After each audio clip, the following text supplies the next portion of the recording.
You will encounter misguided people from time to time. That's part of life. The challenge is to educate them when you can, but always to keep your dignity and self-respect and persevere in your personal growth and development. Love is not a weak, spineless emotion. It is a powerful moral force on the side of justice. Nonviolence is not a passive way of life. It requires courage and strength to stand up against injustice and hate. We live in a society where we may have differences, of course, but we learn to celebrate these differences. All of us have to be committed to a life beyond our own aspirations. We cannot solve the problems of today with the same thinking that created them. We need new ideas, new perspectives, and new solutions. Always realize that even your strongest advocate and opponent is a part of the human family, albeit they may have small shortcomings and even strength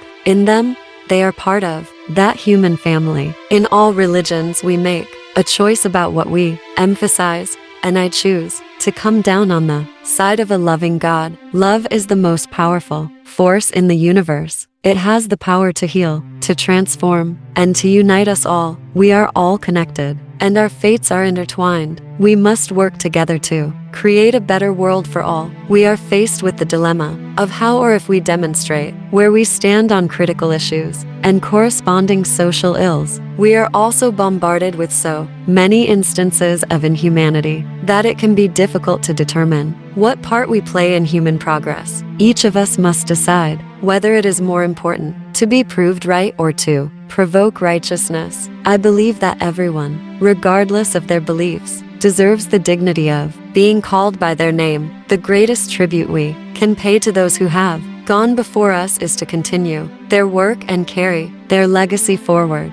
Nonviolence will empower and equip us to bring generations to the table and fuse our knowledge, gifts, and zeal together. We must rediscover our faith in the future and join with one another to ensure that nonviolence is the prevalent choice for government, law enforcement, the nonprofit sector, business, education, media, entertainment, arts, and for the global citizenry. Choosing nonviolence does not mean that one will never get angry or become upset with others, including the ones we love. Seek out your brothers and sisters of other cultures and join together in building alliances to put an end to all forms of racial discrimination, bigotry, and prejudice. There are people of goodwill of all races, religions, and nations who will join you in common quest for the betterment of society. We cannot afford to regard as normal the presence of injustice, inhumanity,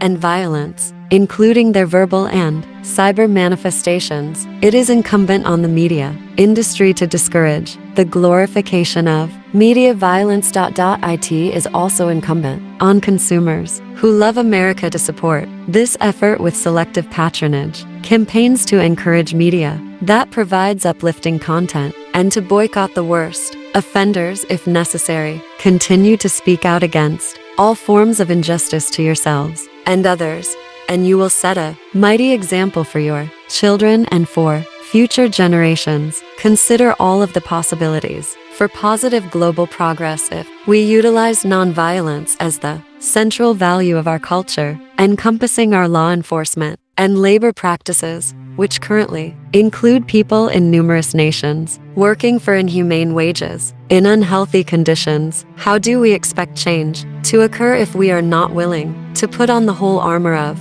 God and fight injustice wherever it raises its ugly head? If each of us works toward making a sincere effort when we wake up each morning with a renewed commitment and dedication to embracing nonviolence as a lifestyle, this world will become a better place, bringing us ever closer to the beloved community of which my father so often spoke. My father literally fought his entire life to ensure the inclusion of all people because he understood that we were intertwined and connected together in humanity. In the end, I still have the same hope as my father, that unarmed truth and unconditional love will have the last word. What I'm trying to do is fulfill what my father said, which is, we have to find a way to live together as brothers and sisters or together we're going to perish as fools. My father really set the tone for us to be a more moral nation, to take a moral high ground in everything that we do. If I had to do it all over again, would I want my dad here? I would say no. Our world is in a better place because our father gave his life. My mother was the strong wife, partner, and co-worker. Martin Luther King Jr.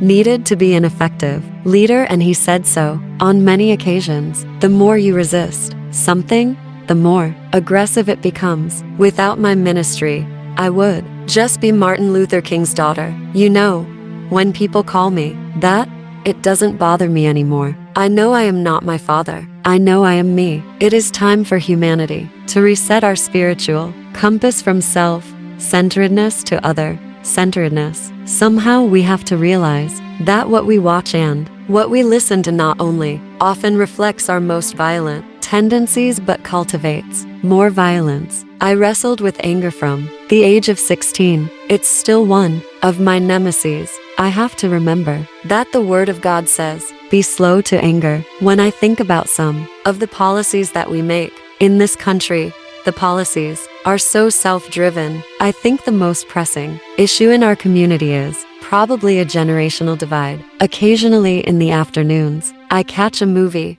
watch football, go to Sunday brunch, or visit with family and friends. If people want to criticize me, that's their issue. Courage is not the absence of fear, but the triumph over it. The brave person is not he who does not feel afraid, but he who conquers that fear.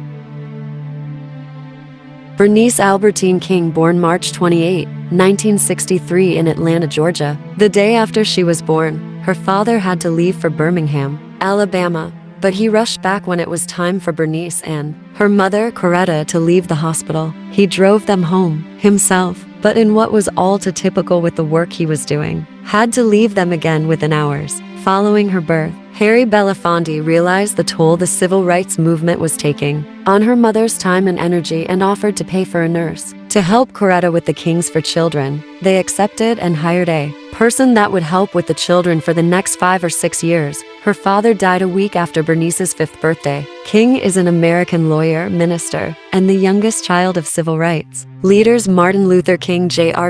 and Coretta Scott King. She was 5 years old when her father was assassinated. In her adolescence, King chose to work towards becoming a minister after having a breakdown from watching a documentary about her father. King was 17 when she was invited to speak at the United Nations. 20 years after her father was assassinated, she preached her trial sermon. Inspired by her parents' activism, King was elected president of the Southern Christian Leadership Conference in 2009. Her elder brother Martin III and her father had previously held the position. She was the first woman elected to the presidency in the organization's history. Amidst the Skulk holding 2 separate conventions, King became upset with the actions of the Skulk, feeling that the organization was ignoring her suggestions, and declined the presidency in January 2010. King became CEO of the King Center only months afterward. King's primary focus as CEO of the King Center and in life is to ensure that her father's nonviolent philosophy and methodology, which the King Center calls Nonviolence 365, is integrated in various sectors of society, including education, government, business, media, arts and entertainment, and sports. King believes that Nonviolence 365 is the answer to society's problems and promotes it being embraced as a way of life. King is also the CEO of First Kingdom Management, a Christian consulting firm based in Atlanta, Georgia.